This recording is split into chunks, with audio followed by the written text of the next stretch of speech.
Déjà, merci encore une fois de venir.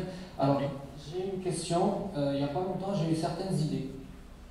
Mais bon, en attendant d'avoir les moyens de pouvoir les exécuter, la question c'est, est-ce que vous pensez que ce serait une bonne manière de commencer une start-up, d'essayer d'améliorer déjà les grosses compagnies qui existent aujourd'hui, en quelque sorte en leur imposant une certaine vision du meilleur service de leur part.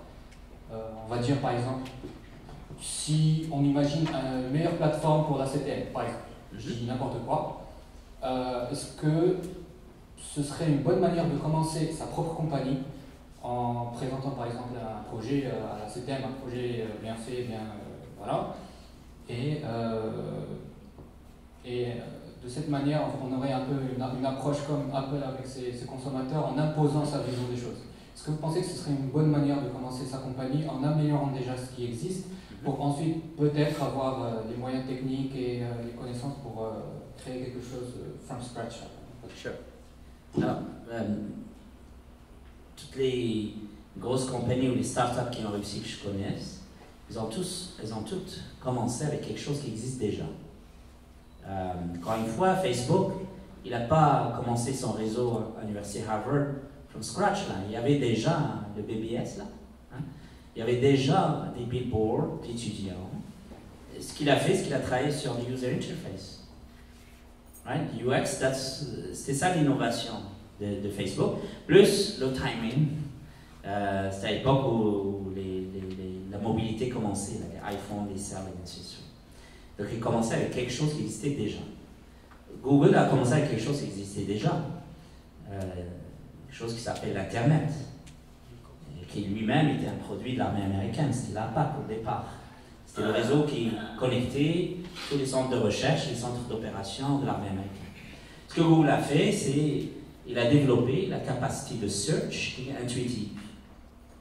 C'est ça leur premier produit. C'est leur première solution, une solution d'innovation en software, comme tout le reste. Donc, quand on dit commencer quelque chose, c'est pas nécessairement commencer from zéro où il n'y a rien du tout. C'est toujours on bâtit sur quelque chose d'existant. Après, offrir une solution à une industrie. L'exemple que j'ai donné, c'est très bien.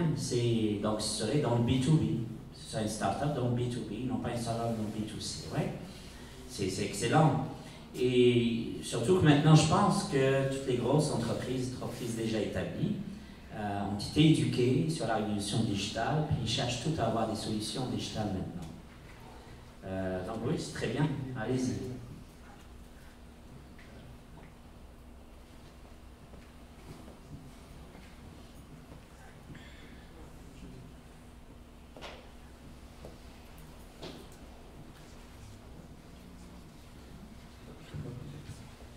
Hey, thank you for coming.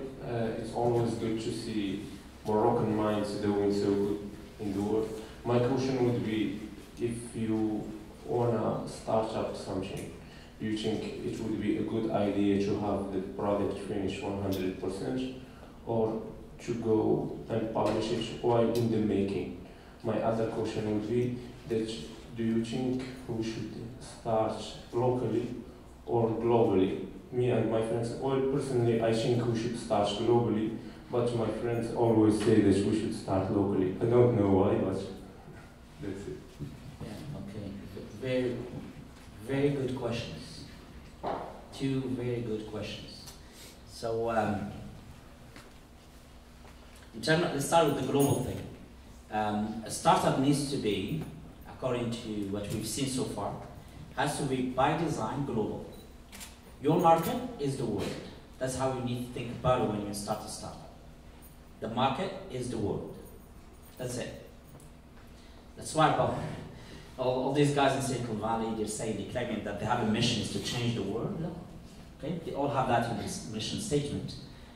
First, it sounds good. It sells well. It's a good marketing spin, right? And it's true. Everybody on the planet has an iPhone. So if your solution, and by the way, your whatever your startup is, has to be mobile first, has to be cloud first, and now more and more has to be AI first. So a few things. Mobile first, cloud first, more and more AI first, but that's not mature yet. And yes, global by design. Now, if that ends up working in your local market only, well, so be it. But you should target the global market day one. All right?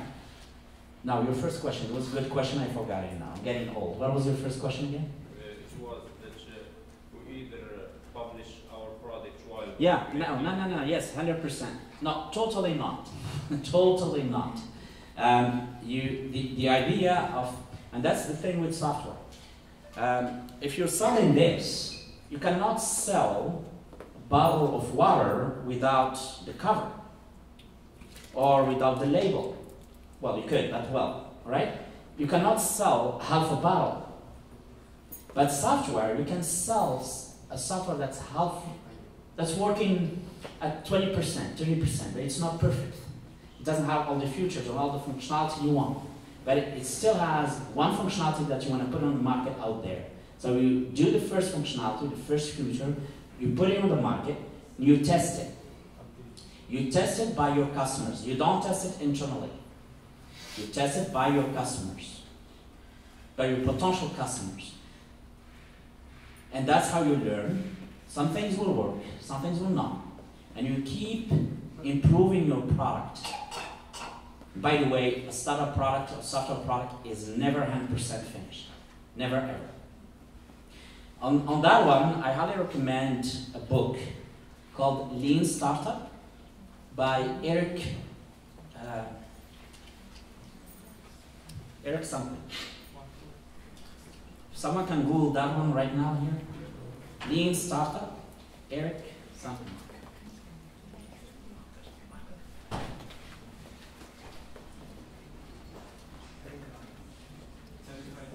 Eric Rice, yes.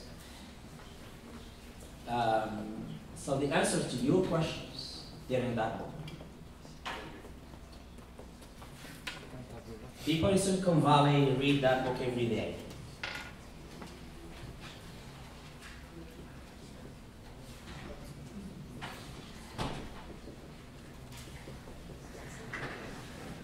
Correct?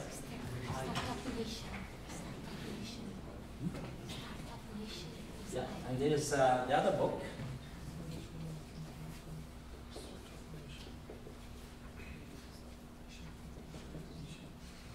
There are two authors. I don't remember the authors. There are two of them. All right, next question. Just want to ask you about your opinion rather than... so my question is, when you start a startup, is it good to have an income, passive income or side income, or just rely on that startup? So maybe it will work or not, since you don't have an income, which is good or which is not. All right. So no, you don't start working on startup with the intention to have an income right away. It doesn't work that way. Not from what I heard. The first few years are supposed to be tough. If they're not, then you're not working on startup. So if the first few years are difficult, are easy, or you already have an income, well, good for you, but that would be the exception. The first few years, you're supposed not to have an income. You're supposed to take risk. You're supposed to try things. Some will work, some will not, and maybe nothing will work. And after a few years, so 5 years, you'll be sick of it. You're gonna find a job, and here we go. But the first few years, they're supposed to be tough years with no income. That's what it's supposed to be. Now, if you manage to do something so amazing that you get an income very quickly from it, well, good for you.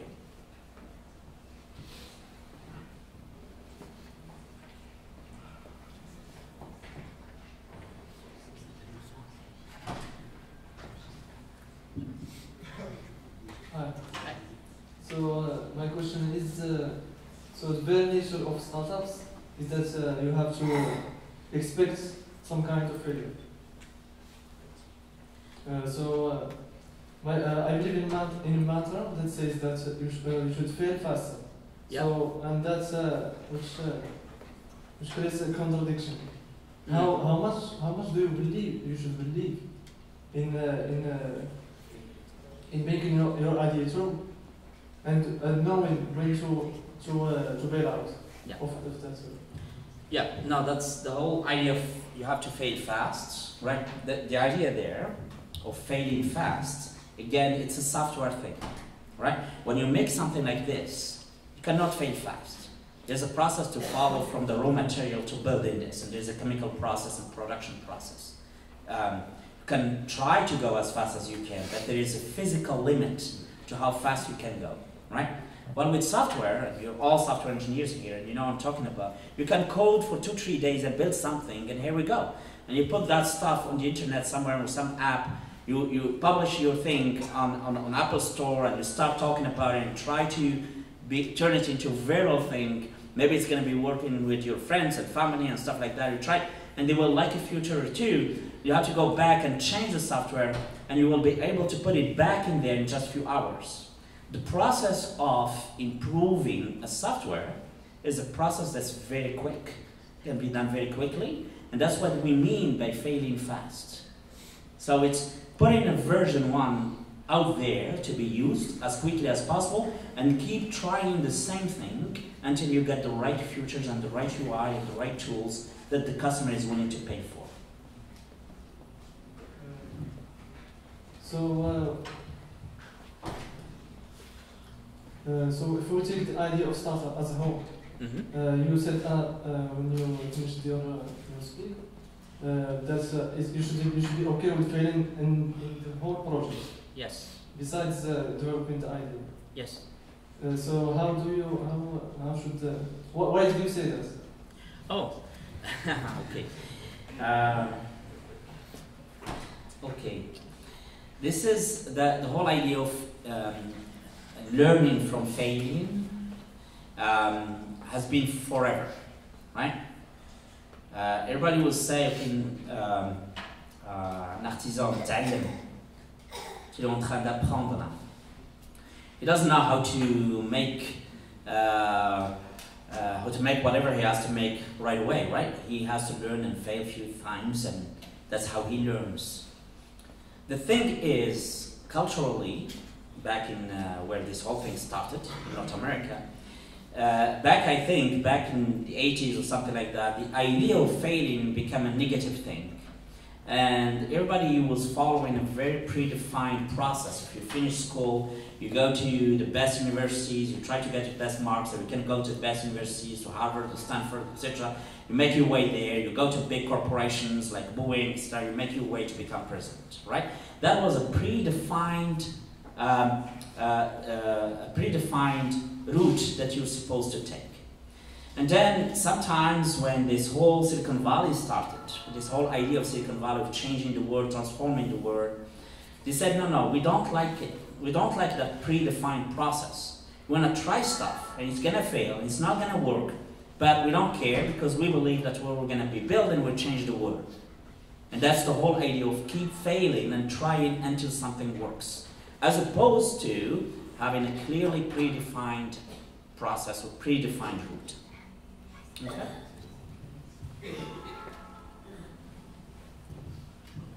Want to add something? Yes. Here. The idea of failure is also that the one who creates Facebook and Steve Jobs and people like that, they didn't finish Harvard. Mm-hmm. So they failed university, they didn't get the degree, but they created big companies. So it's not about the old way of not failing, it's a new way of doing business. Yeah. You don't need to have the diploma to be someone successful. Yeah, very important point. So Bill Gates didn't finish. He was kicked out. I think he was at Stanford. I can't remember. No, Harvard. Harvard. And Mark Zuckerberg, yeah, he was in Harvard. He didn't finish either, I think. I don't know. So the whole idea there, yes, that you don't have to have these diplomas that everybody is talking about, like Polytechnique, blah blah blah. No, that's over. All right, that's not the new. That was the old world. That was the old world that was fit for the industrial revolution, right? For the industrial economy.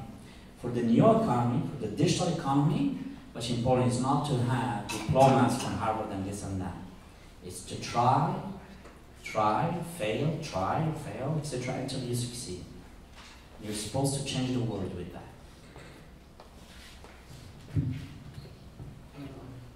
Yes? So, in your opinion, what do you think is better? Should we innovate new products or take an existing one and improve on it? Like for technologies, the AI sphere is not really mature yet. Yep. So should we take on the latest technologies and innovate new products that wasn't before, or should we take already existing products and improve on them? Yeah. It's very difficult to answer this question. I really don't know. All right, I would say both are good.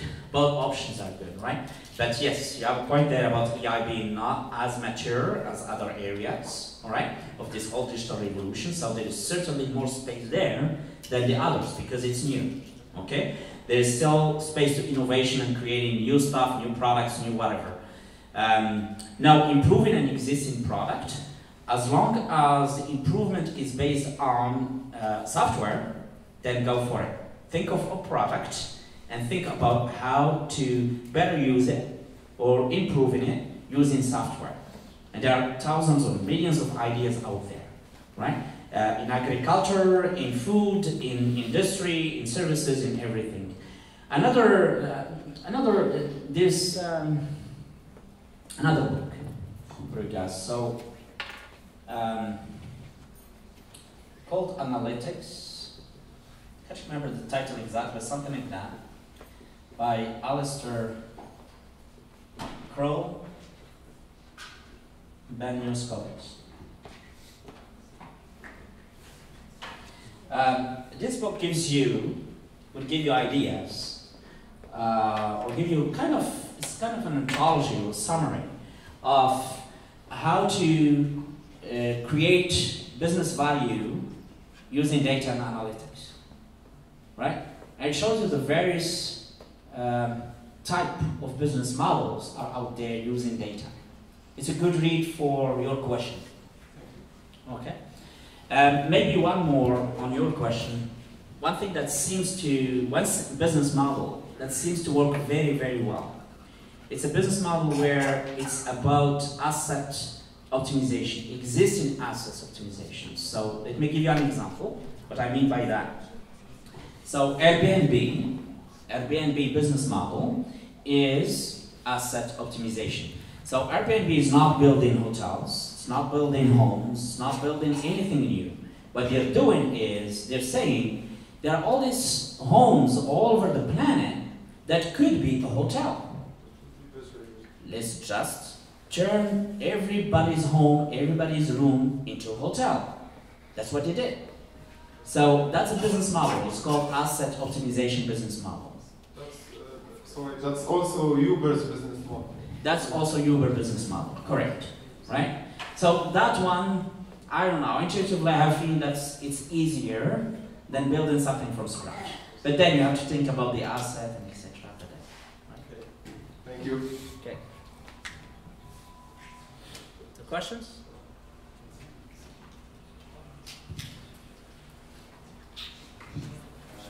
First, thank you so much for coming here and presenting your ideas. What I would like to know is what does success mean to you personally? Personally? What does success mean to you? What does success mean to me personally? That's an intimate question. So, for now, in business, personal in business. So, I think that's, yeah, it's a very personal question. Honestly, success for me never meant doing what I'm doing today. It just happened, right? I always wanted to finish my school and work in big corporations. I did that, all right? Now, I succeeded, if you wish, right? Professionally, Now, this said, that's not success really. That's just a job. It's just work, right? Success is being, you know, is doing stuff for yourself, being happy for yourself, with yourself, and taking care of the ones you love. That's real success. Thank you. Thank you. Other questions? All right. There is another question. What do you think about AI safety, and do you think it is even possible to regulate AI later? Good question, but that deserves a different questions. I think that would be very difficult to regulate AI. Very, very difficult. Just like biotech as well, biotechnologies, genetics. You know, we've been trying humans, people, countries, regulation organizations, been trying to regulate genetics, and it feels like it's getting out of control. Same thing with AI. I think it's gonna get out of control. Now, this said, we humans, we always end up finding a way around it. So they will find a way around it.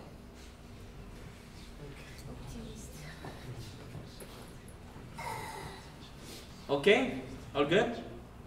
All right, all good. Okay, so let's switch now to, no, this will continue then. So let's switch now about more traditional type of presentation about mon parcours. Okay? Alors, moi je suis né ici, à Rio, la capitale du monde, comme tout le monde le sait. Et ici, c'est dans cet hôpital-là, à l'époque où l'OCP était encore très très présent, où à l'époque Rio a gagné le prix de la ville la plus propre du Maroc pendant plusieurs années de suite. Et à l'époque où, je pense honnêtement, je pense que Rio avait... je me souviens quand j'étais enfant, et les quartiers, il y avait un plan urbain très clair, très précis. Il y avait de l'espace pour les écoles, l'espace pour les hôpitaux, l'espace de parcs, l'espace de jeux, les piscines, les terrains de tennis, les terrains de foot, et ainsi de suite. Il y avait 3 cinémas à Rio. Il y en a encore?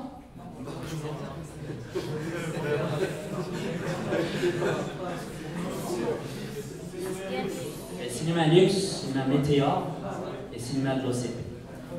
Le cinéma luxe, c'est passé les films indiens. Le cinéma météore passait les films américains. Et le cinéma de l'OCP, c'était un club cinématographique qui passait des grandes œuvres de cinéma sérieux. Donc il y avait, there was everything for everybody. So that's the Rio now, that's the Rio I loved. That's where I grew up. This was Bara. Does it exist again? Does it still exist? I'm going there like this afternoon. In front of the postal services were right here. Hôtel de Paris, was it still there? Hôtel de Paris? No? Anyways, all right. So that was back to church, back in my generation. There were still a few French families and French teachers. So this is my school, which is a few meters away from here. Called Tindouf now? No, Chef Idrissi, je pense. Back then in the 60s, it was Gustave Flaubert. I had the best teachers ever in that school. Better than my teachers at the University of Montreal. They were the best teachers. I don't remember their name. Ustad Horia, Ustad Kamili, Ustad Touria, Ustad Rashid.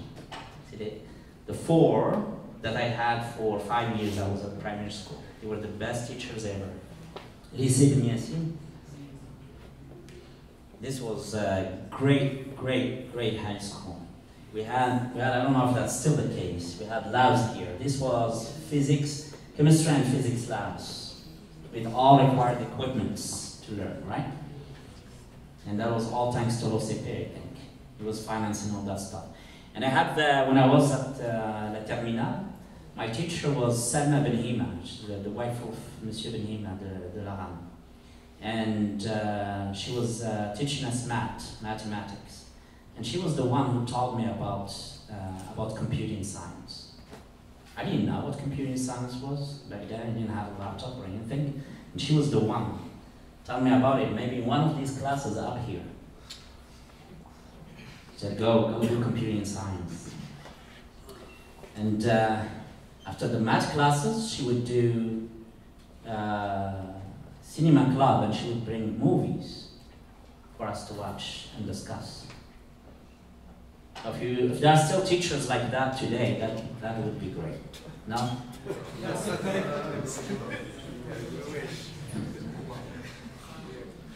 Right, then fast forward, Montreal, the school, I went to engineering school in Montreal. When I want to talk about this, because it's important that engineering schools, actually universities, back in the beginning system, they're working in very close collaboration with the industry, with companies. Universities and companies, they work together to train their engineers and train their future managers. That very close relationship between schools, universities, and the industry is something really fundamental, really important.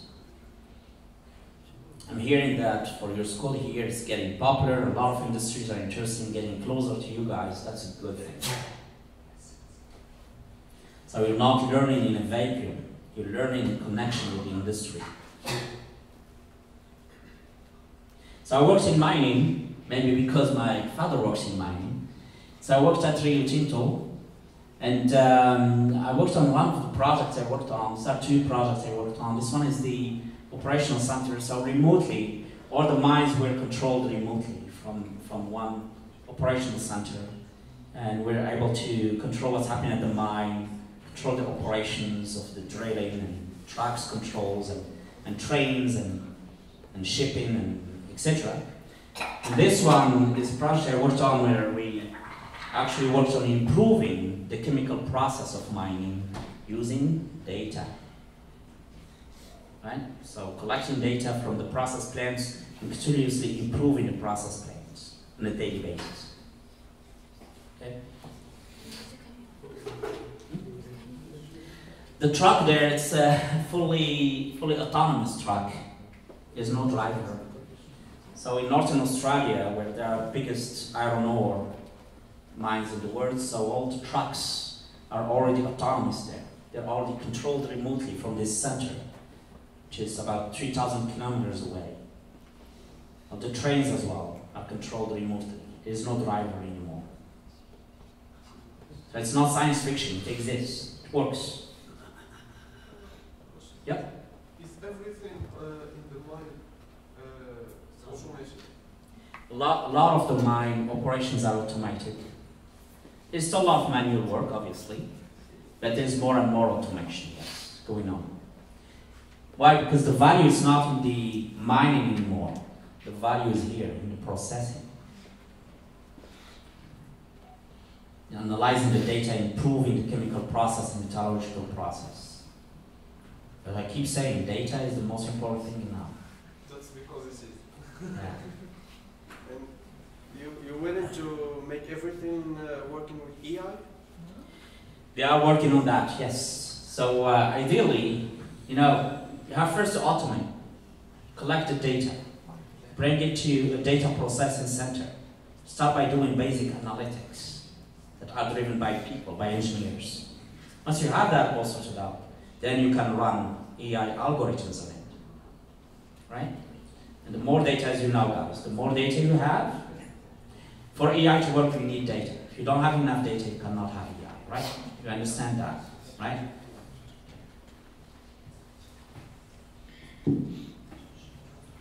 And these are, someone asked earlier about ideas of startups, right? These are ideas of startups for mining industry. So maybe people at OCP would be interested in this type of things. Right?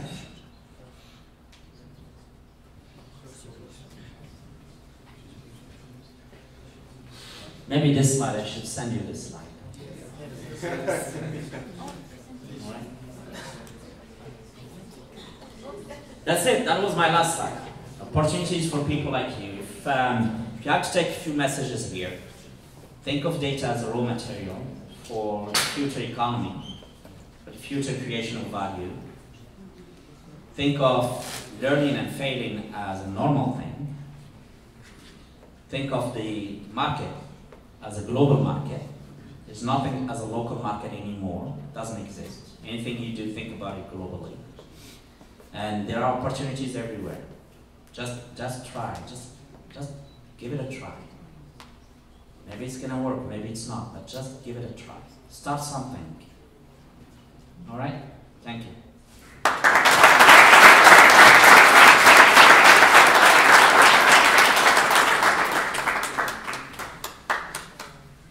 You, Monsieur El Bouhali. Mais c'est toi? L'organisateur.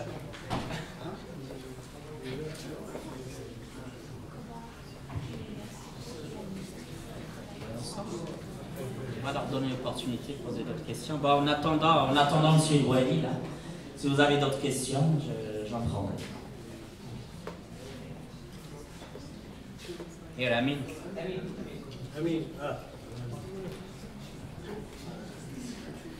Alors, ma question c'était ma pensée ليش ماشي ديال الأوتوماتيزاسيون سميتو فايتينا بواحد 100 عام الفوق حنايا المغاربة. اللي بغيت نعرف هو لي فوازان ديالنا يعني في إفريقيا لي بيي شحال فايتين المغرب من غير زعما أوروبا فايتينا، أمريكا فايتينا، أستراليا الله يعاون. إفريقيا زعما حنايا إلا بغينا نمشيو لإفريقيا خصنا نتسناو منهم زعما plutôt شنو هما لي expectations اللي خص يكونوا عندنا بارابور لداكشي اللي فايتينا فيه.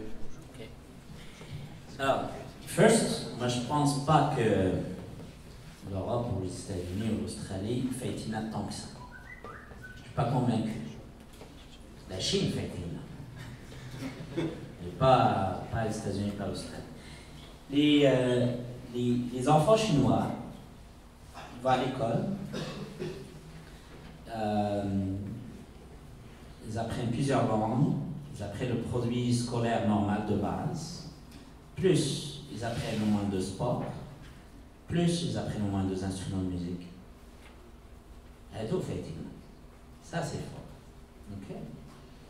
Le reste, non, on a fait une boîte. Les technologies d'automatisation, c'est juste des pièces, il n'y a rien là. Ok? Il n'y a rien là, technologiquement, il n'y a rien là. Il suffit juste de s'organiser pour le faire. Peut-être Faitina au niveau de l'organisation, au niveau de la structure, peut-être. Gestion de projet, rigueur, ok? Éthique, morale, peut-être. Mais au niveau technologique, non. Les vrais Faitina, je vais la passer.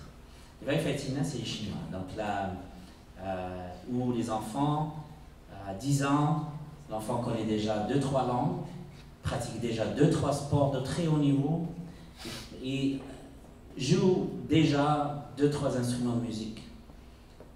C'est ça qu'il faut faire. Et si eux, c'est un petit Chinois capable d'apprendre ça, pourquoi un petit Marocain ne peut pas l'apprendre? Pas de raison. Par contre, c'est beaucoup de travail. Il se réveille à 7h du matin, il dort à minuit, puis il n'a pas regardé la télé de la journée. Ok? Donc je ne sais pas si c'était ça ta question, mais voilà ça. Maintenant, par rapport aux pays dits en développement, tout le monde est développé et tout le monde est en développement maintenant. C'est comme les dés sont relancés, c'est comme il y a un button reset that was pushed.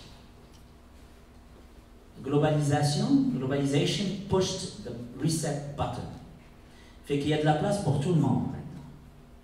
Il ne faut juste pas rater l'opportunité.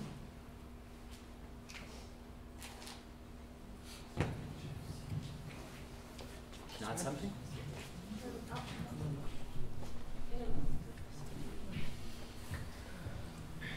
Go.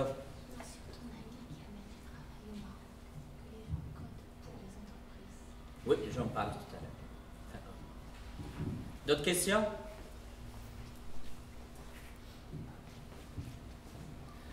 Ok, tu veux dire quelque chose encore?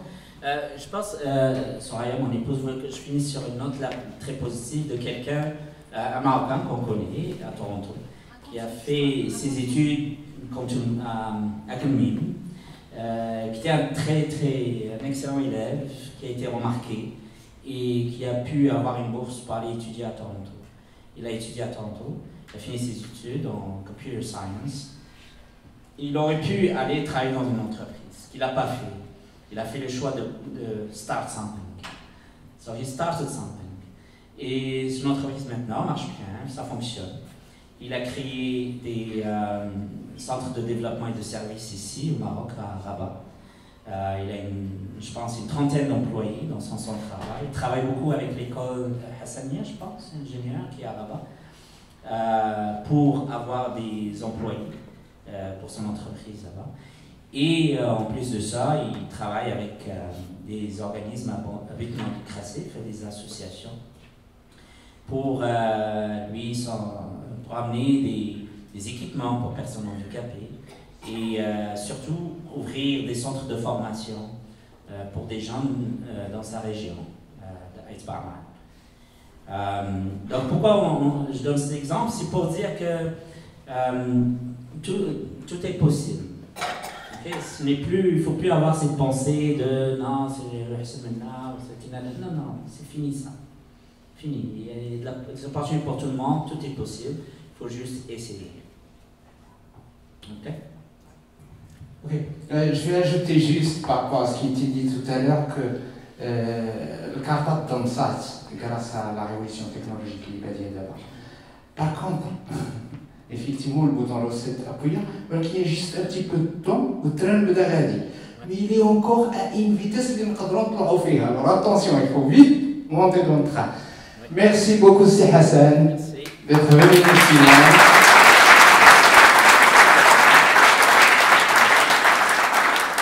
Merci à vous tous. Je commence à